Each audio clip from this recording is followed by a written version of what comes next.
Hi guys, battle through the heavens में आप सभी का स्वागत है। हमारी शुरुआत में हमें तो वो रिंग वाले पर्सन कहती है कि तुम इतना परेशान मत हो, मैंने सिर्फ 3 साल की ही कॉम्बैट क्यूआई ली है। तो ये सुन के सायन गुस्से में मुट्ठी बना लेता है और कहता है कि तुम कमीने। और सायन अपनी पूरी ताकत से उस पर अटैक करता है और कहता है कि तुम्हें पता भी है मैंने 3 साल में क्या क्या सहा है, किस तरह की सिचुएशन गुजरी है मुझ पर। और फिर वो चौंक कर देखता है कि उसका पंच उस पर्सन की आर पार निकल गया होता है और वो परेशान होकर कहता है कि मेरा पंच उसकी आर पार चला गया। और वो मिस्टीरियस पर्सन कहते हैं कि क्या 3 साल तक मजाक का पात्र बनने से तुम ज्यादा स्ट्रांग नहीं बने। तो सायन गुस्सा होकर कहता है कि ओ, तो क्या मुझे तुम्हारा धन्यवाद देना चाहिए। तो वो मिस्टीरियस पर्सन कहते हैं कि मैं तुम्हें शांत रहने की सलाह देता हूँ, अगर तुम ऐसा नहीं करती हो तो तुम्हारे घाव फिर से खुल सकते हैं। तो सायन गुस्से में चिल्लाता है कि शांत रहूं, तुम चाहते हो कि मैं शांत रहूं, अगर तुम नहीं होते तो ऐसा होता ही नहीं। और गुस्से में उनको फिर से मुक्का मारने के लिए जाता है और गुस्से में चिल्ला के कहता है कि तो मुझे अपनी ही मंगेतर से जो सगाई तोड़ना चाहती थी उससे इतनी बेइज्जती सहनी नहीं पड़ती। और वो मिस्टीरियस पर्सन आराम से शांत खड़े होकर साइवान को देखते हैं बस। और फिर जैसे ही साइवान का पंच पास आता है तो वे कहती है कि मैं तुम्हारी पावर वापस दे सकता हूँ। तो साइवान ये सुन के चौंकते हुए कहता है कि तुम क्या कर सकती हो। तो वो मिस्टीरियस पर्सन कहती है कि मैंने कहा कि मैं तुम्हें फिर से स्ट्रॉन्ग बना सकता हूँ। तो साइवान गुस्से में उनको फिर से अपनी किक मारते हुए कहता है कि दफा हो जाओ यहाँ से।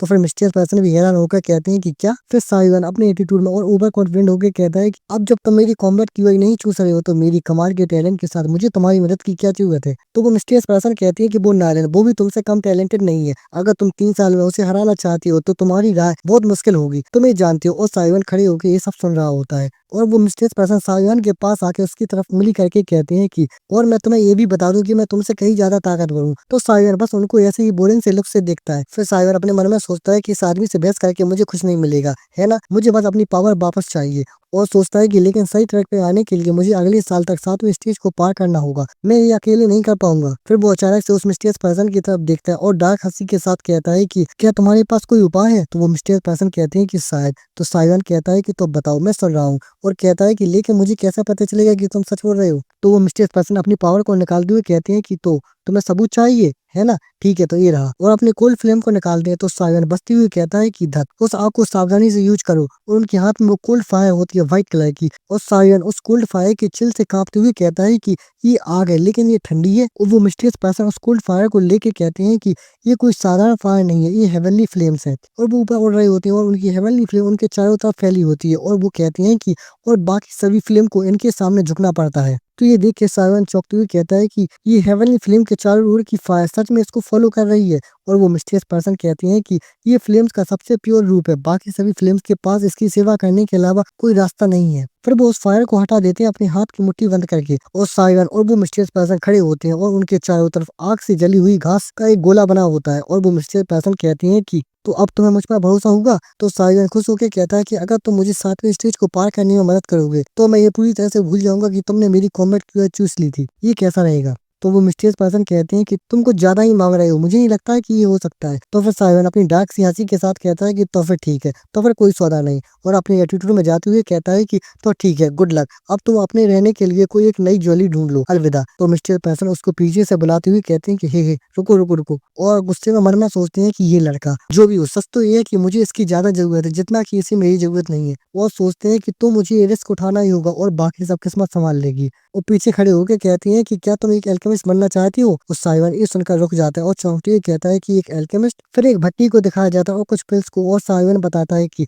जिन लोगों को हम एल्केमिस्ट कहते हैं वे एक कॉम्बैट क्यूआई प्रैक्टिशनर से कहीं ज्यादा ताकतवर होते हैं। और बताता है कि वे कई तरह के एलेक्सा बना सकते हैं, ऐसे एलेक्सा जिनका असर अलग अलग तरह का होता है, कुछ इतने कीमती होते हैं कि जिनकी कीमत पूरे सिटी से ज्यादा होती है। तो ये सुन के साइवन एक्साइटेड होकर पीछे पलट के कहता है कि क्या ये कोई पूछने वाली बात है। हाँ, कोई एल्केमिस्ट बनना चाहता है। और कहता है कि लेकिन एल्केमिस्ट बनने के लिए रिक्वायरमेंट इतनी ज्यादा है। तो फिर साइवन खुश होकर कहता है कि रुको रुको, ऐसा हो सकता है कि मैं पहले से ही रिक्वायरमेंट पूरी करता हूँ। तो पीछे से वो पर्सन कहते हैं कि चल हटते हैं सपने में। और गुस्से में कहते हैं कि तुम जिस लेवल पर पहुंचने की कोशिश कर रहे हो तुमने अभी उसके सरफेस का एक हिस्सा भी पार नहीं किया है, तुम अभी भी बहुत पीछे हो। फिर साइवन निराश होकर सोचता है कि लेकिन अगर मैं रिक्वायरमेंट पूरी कर भी लूं भी मुझे हर एक कदम पर गाइड करने के लिए एक टीचर की जरूरत होगी, कहा जाता है कि उसके बिना ये संभव नहीं है। और वो पर्सन पीछे बस साइवन को कंफ्यूज होकर देख रहे होते हैं। फिर साइवन एकदम से पलट के उनकी तरफ उंगली करके कहता है कि क्या तुम एक। तो फिर वो पर्सन खुश होकर कहते हैं कि हाँ, मैं एक एल्केमिस्ट हूँ और बच्चे मैं तुम्हारा टीचर बन सकता हूँ। तो फिर साइवन उनके पास आके कहता है कि तुम बकवास बंद करो, दुनिया में सिर्फ 1 दर्जन ही एल्केमिस्ट है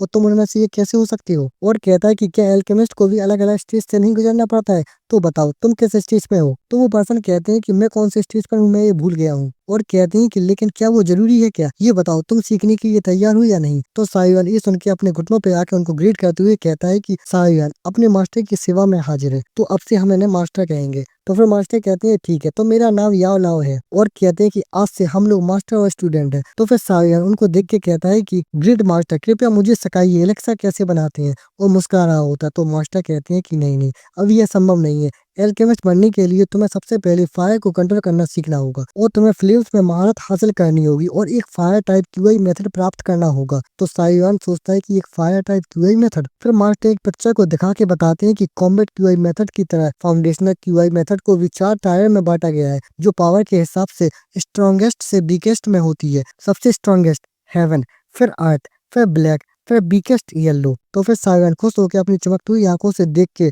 और अपने हाथ फैला के मांगते हुए कहता है कि तो क्या आप मुझे एक हेवन टायर फायर मेथड दे सकते हैं ताकि मैं इसे आजमा सकूं? तो मास्टर उसके सर पे एक टपली मार के कहते हैं कि क्या तुम सच में सोचते हो कि एक हेवन टायर मेथड मिलना इतना आसान होता है? तो साइवान अपने सर को पकड़ के कहता है कि तो आप मुझे एलेक्सा बनाना भी नहीं सिखाएंगे और मुझे एक मेथड भी नहीं देंगे? कि आप सच में मेरे मास्टर हैं? फिर मास्टर कहते हैं कि मेरे पास तुम्हें देने के लिए कोई हेवन टायर मेथड नहीं है, लेकिन मेरे पास कुछ खास है और उससे भी स्पेशल है। और साइवन ये खड़े होकर सुन रहा होता है। फिर साइवन एक्साइटेड होकर अपनी चमकती हुई आंखों से कहता है कि अच्छा, तो यह कौन सा टायर है? यह बहुत स्ट्रांग होगा, है ना? तो मास्टर ऐसा फेस बना के कहती है कि यह येलो टायर, और वो भी येलो टायर का निचला छोर। तो ये सुन के तो अपना साइवन सदमे में चला जाता है और कहता है कि येलो टायर? फिर हमें जंगल के ऊपर से आवाज आती है साइवन की, आपको क्या लगता है कि यह कोई मजाक है? मैं इतना कमजोर मेथड सीख क्या करूंगा? तो मास्टर मुस्कुराते हुए कहते हैं कि हे, क्या तुम सुनना नहीं चाहते हो कि यह इतना स्पेशल क्यों है? तो साइवन अपना मुंह टेढ़ा करके कहता है कि क्या यह स्पेशली बुरा है? तो मास्टर भी एकदम से ऐसा फेस बना के कहते हैं कि नहीं, यह स्पेशल है क्योंकि यह इवॉल्व हो सकता है। तो साइवन उन पे चिल्ला के उनकी ओर उंगली दिखा के कहता है कि इवॉल्व? देखो मास्टर, आप बकवास करना बंद करो, मैंने कभी भी ऐसे मेथड के बारे में नहीं सुना जो इवॉल्व हो सकता है। और मास्टर कहते हैं कि बच्चे, इस दुनिया में ऐसी बहुत सी चीजें हैं जिनके बारे में तुमने नहीं सुना। तो साइवन कहता है कि तो क्या आपने इसे सीखा है? तो मास्टर कहते हैं नहीं। तो साइवन कहता है कि तो क्या किसी और ने इसे सीखा है? तो मास्टर कहते हैं नहीं। तो ये सुन के साइवन अपने अंदर गुस्से को भर के जोर से चिल्ला के कहता है कि तुम तो बस एक बेकार के झूठे हो। फिर मास्टर एक कागज को निकाल के कहते हैं कि नहीं, मैंने जो भी कहा है वह सच है, लेकिन तुम्हें अभी मेथड के बारे में चिंता करने की जरूरत नहीं है। और कहते हैं कि तुम्हारा पहला टास्क मेरे स्टूडेंट के तौर पर इस लिस्ट पर हर चीज खरीदना है। तो साइवन उस लिस्ट को देख के चौंकते हुए कहता है क्या ये चीजें क्या है? और कहता है कि क्या तुम मजाक कर रहे हो? और बस ये एपिसोड इतना ही है। अब इसके आगे क्या होता है, आखिर इस लिस्ट में ऐसा क्या है जो साइवन देख के इतना चौंक गया है? और हाँ, वीडियो पसंद आई हो तो वीडियो को लाइक करें, शेयर करें और चैनल को सब्सक्राइब करना मत भूलना। Thanks for watching.